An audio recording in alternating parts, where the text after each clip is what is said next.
Bonjour, bienvenue sur notre site de BP Création. C'est une vieille histoire du carnaval de Limoux, maintes fois racontée. Il s'agit de la supercherie de M. Bataillé, le juge boiteux. Elle a fait l'objet d'un article dans les colonnes de l'Indépendant, voici quelques semaines.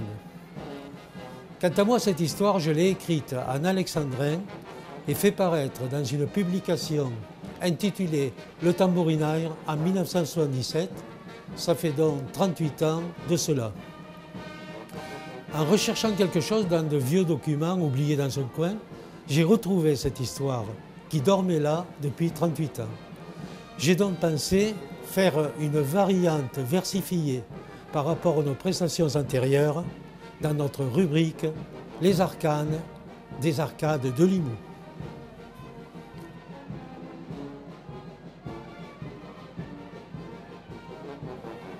Nous a-t-on raconté l'histoire mémorable de la supercherie d'un juge respectable, un goudil de Limoux tout à fait méritoire? Eh bien, voici donc le récit de cette histoire. C'était un magistrat d'assez sévère aspect, forçant l'admiration autant que le respect. Il jouissait ici d'une grande importance, titulaire d'un siège au tribunal d'instance, mais n'avait pas l'esprit, sous des dehors austères, à laisser son humour pendu à la patère. En son fort intérieur, un désir le hantait. Pouvoir se travestir, souvent l'avait tenté. Mais notre homme boitait de façon si typique, et sa démarche était tant caractéristique, qu'il s'avérait exclu d'essayer, et pour cause, de se travestir pour prendre part au fécos. Car il semble évident que sa claudication de son identité fournit l'indication. Ainsi s'entraîna-t-il chez lui devant la glace, longtemps à imiter les goudis de la place, réitérant 100 fois le même pas de danse, il dut la rage au cœur se rendre à l'évidence. Tant d'efforts déployés, que d'inutilité, par le lourd handicap de son infirmité.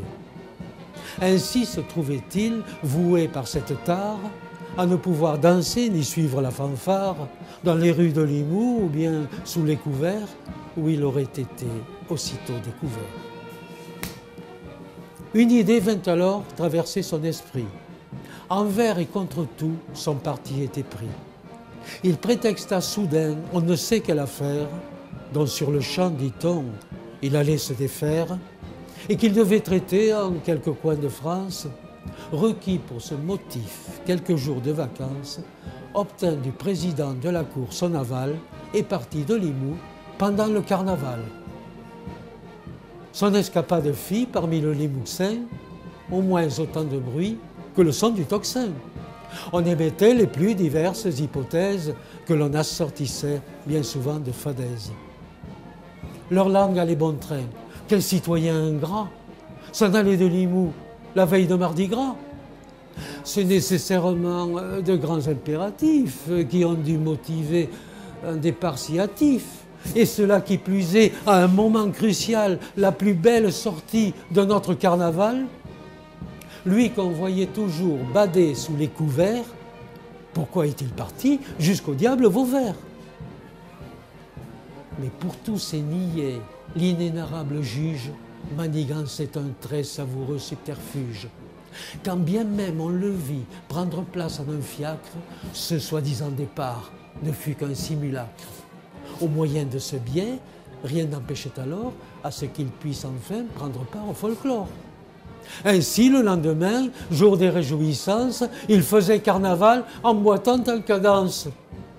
Sur son dos figurait une grosse inscription « Je suis Sieur Bataillé, le juge d'instruction ».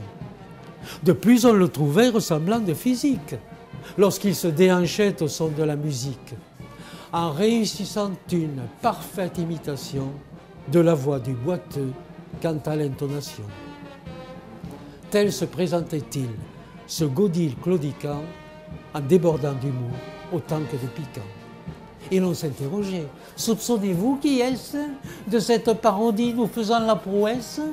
Ne se pas, dirait-on, ce gros garçon de ferme auquel on infligea 3 mois de prison ferme? C'est bien malséant de libérer sa rancune. en se moquant ainsi de sa pauvre infortune. D'un malheureux infirme de naissance qui boitait, pouvait-on brocarder la lourde infirmité? Messieurs les magistrats, ses collègues, ses mûrs, leur devoir leur dictait d'adopter des mesures. Mais l'un d'entre eux leur dit, avec juste raison, « Attendez pour flanquer le coupable en prison, il sera toujours temps, lors le moment venu, d'appréhender celui que l'on a reconnu. Bientôt, dans quelques jours, reviendra batailler. Vu que de sa personne, ce goudil s'est raillé, il sied de le laisser maître de la sentence, qu'en son âme et conscience, il l'absolve ou le tense. » Ainsi, au terme de ces 3 ou 4 jours, après un faux départ, ce fut un faux retour. On l'informa dès lors de cet événement qui suscita chez lui un fort étonnement. Lorsqu'on lui suggéra que la peine il décide, il eut bizarrement l'attitude placide, alléguant que si l'on s'était masqué en juge, il ignorait pourquoi on ferait du grabuge. Enfin, s'agissant d'eux, la soi-disant audace de son infirmité imitée sur la place, il dit qu'à s'émouvoir, il n'y avait pas matière. Un nom n'était terni, pas plus qu'une âme fière. Un jour de mardi gras, n'était-ce pas la fête? Tenait-il vraiment à ce que tombe une tête? Décemment, il ne put jeter un anathème sur celui qui n'était un autre que lui-même. Car investi de son pouvoir décisionnaire, il laissa choir tout net une action judiciaire. Ainsi renonça-t-il à châtier le moqueur, se posant à Limoux un homme de grand cœur.